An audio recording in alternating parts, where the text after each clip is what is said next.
The City of Shadow Books, A Tale of Courage, Friendship, and the Magic of Stories.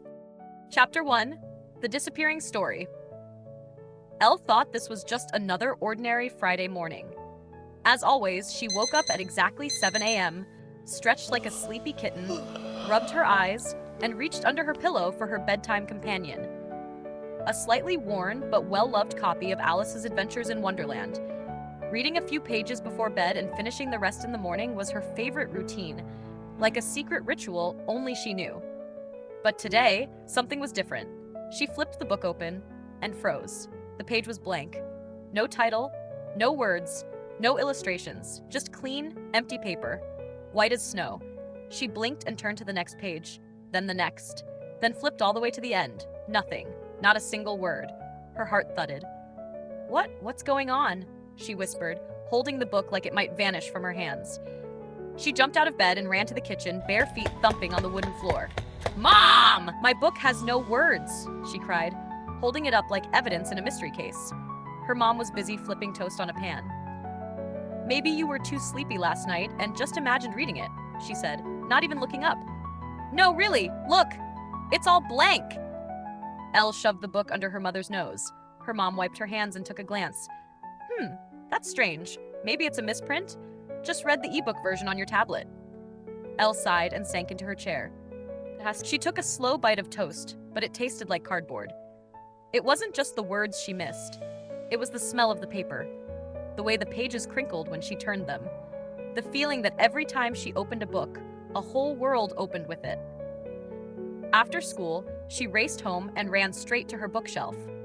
Her eyes scanned the titles she loved.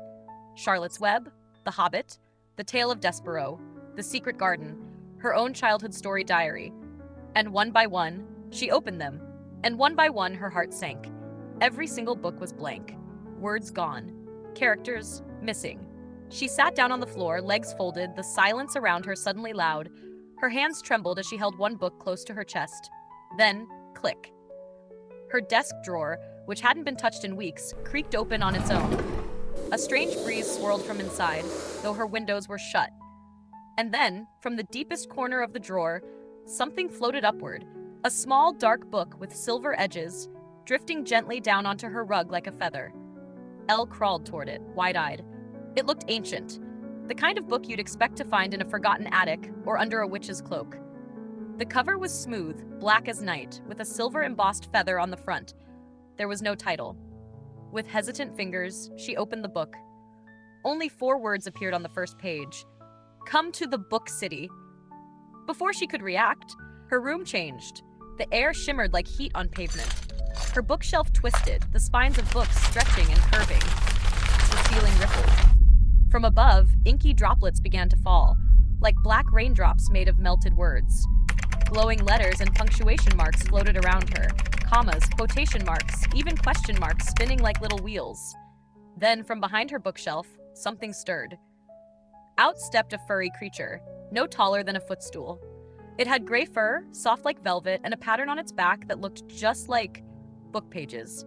It wore round glasses, had a tiny satchel slung across its body, and blinked at her with wise, kind eyes.